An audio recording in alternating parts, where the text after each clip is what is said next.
तो दोस्तों, कैसे हो आप लोग। मैं आशा करता हूँ आप लोग ठीक ही होंगे।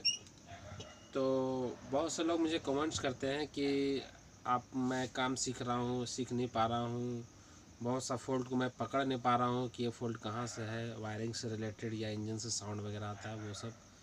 बहुत से लोगों का कहना है कि मैं इस कभी कोई प्रॉब्लम फंस जाता हूँ, नहीं कर पाता हूँ। तो वो प्रॉब्लम का सॉल्व आप कैसे करें वो मैं आपको आज बताऊँगा। तो अगर आप बाइक का काम सीख रहे हैं या आप बाइक का काम कर रहे हैं, तो कोई भी इंजन का फंक्शन चाहे वायरिंग का फंक्शन, कोई भी फंक्शन जो काम करता है, आपको वो चीज़ को चेक करना है कि वो उस पार्ट का काम क्या है। अगर आप ये जान जाएंगे कि वो पार्ट क्या काम करती है, तो आप कभी नहीं फंसोगे, किसी भी चीज़ में कभी कभी भी नहीं फंसोगे। ये मैं गारंटी के साथ बता रहा हूँ। कोई भी चीज़, अगर क्लच प्लेट हो गया, उस क्लच प्लेट का क्या काम है, वो गियर बॉक्स और इंजन को जो क्रैंक होता है वो दोनों को आपस में जोड़ता है। आप ये जान जाओगे कि क्लच का काम वो है, क्लच कैसे काम करता है। सिर्फ आपको वो जानना है कि क्लच कैसे काम करता है, तो आप क्लच का कोई भी फॉल्ट होगा तो क्लच के बारे में आप जान जाओगे। चलिए मैं वायरिंग से रिलेटेड बता रहा हूँ। वायरिंग से जैसे कि पिकअप कॉयल हो गया, इग्निशन कॉयल हो गया, CDI कॉयल हो गया, जितने भी कॉयल हैं उन उन सभी कॉयल का काम क्या होता है। एक का काम करंट निकालना होता है, एक का काम करंट को बढ़ाना होता है, एक ST हाई टेंशन बढ़ाता है।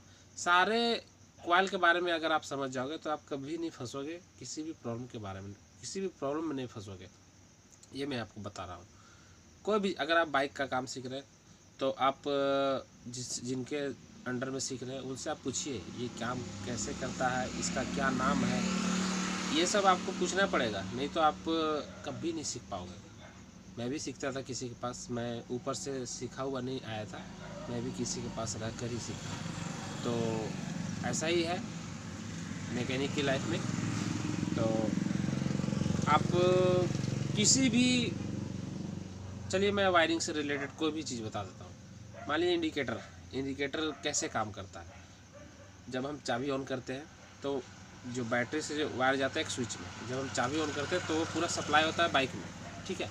तो वो जो वायर होता है वो एक वायर जाता है फ्लाशर में और एक आउटपुट होता है वो स्विच में जाता है। जब हम इंडिकेट करते हैं तो वो इस साइड इंडिकेटर करते हैं तो इसका जो फ्लाशर से रिटर्निंग तार आता है वो इसमें टच कर जाता है तो इधर वाला जलने लगता है, उधर करते हैं तो उधर में टच कर जाता है, उधर वाला जलने लगता है। तो हम जब भी उसको समझेंगे नहीं कि वो क्या काम कर रहा है, तो हम उसका प्रॉब्लम को सॉल्व नहीं कर पाएंगे।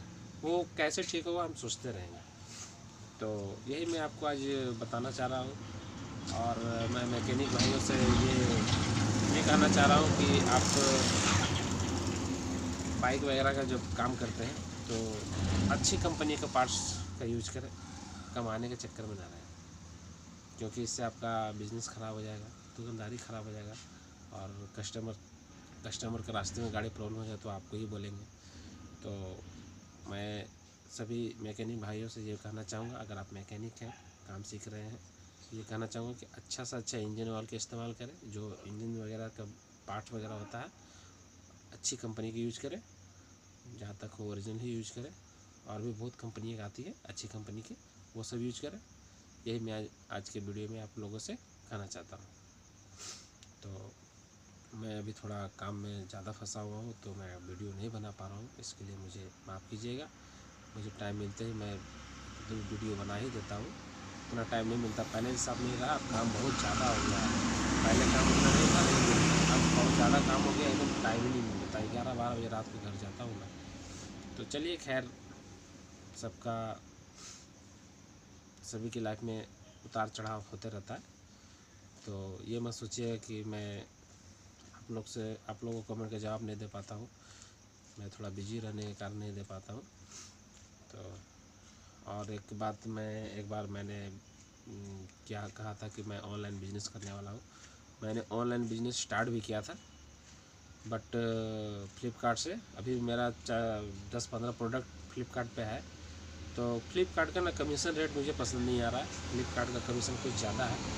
तो मैं अपना वेबसाइट बनवा रहा हूँ, ई-कॉमर्स वेबसाइट। उसमें थोड़ा टाइम लग रहा है, 10-15 दिन और लगेंगे। अब फ्लिपकार्ट में अभी भी मैंने बहुत सारा सामान वहाँ से हटा लिया है, बट अभी भी 15-20 सामान है उसमें। मैं अपना ई कॉमर्स साइट करूँगा, उसमें मैं कम से कम प्राइस में लोगों तक सामान पहुँचाऊँगा। फ्लिपकार्ट का तो commission rate plus shipping charge ये मुझे अच्छा नहीं लगा। चलिए जब मैं शुरू करूँगा तो उसका एक वीडियो बनाऊँगा ही। थोड़ा सा टाइम लग रहा है, और ये सब में जीएसटी नंबर वगैरह में थोड़ा टाइम लग गया मुझे, 3 महीने करीब उसी में लग गए। रिजेक्ट हो जा रहा था मेरा जीएसटी नंबर, फिर एक्सेप्ट हुआ, 3 महीने लग गए, उसमें 3 बार फाइलिंग करना पड़ा। तो चलिए थोड़ा हर काम में थोड़ा सा तो कठिनाई होती है, ऐसा नहीं कि हम कोई भी शुरुआत करें और वो हो जाए, ऐसा तो नहीं होता है ना। तो ज़िंदगी का तो यही पहलू है। चलिए, और अगर आप लोगों को कुछ भी मुझसे पूछना हो तो मुझे मेल करें। मेल में ऐसा पढ़ता हूँ, कमेंट तो पढ़ नहीं पाता हूँ, फिर भी जो छिटपुट कमेंट में पढ़ता हूँ उसका मैं जवाब दे ही देता हूँ। ठीक है दोस्तों, मिलते हैं अगले वीडियो में, और मैं बहुत जल्द अपने वेबसाइट पर नज़र आऊँगा। नमस्ते, वंदे मातरम।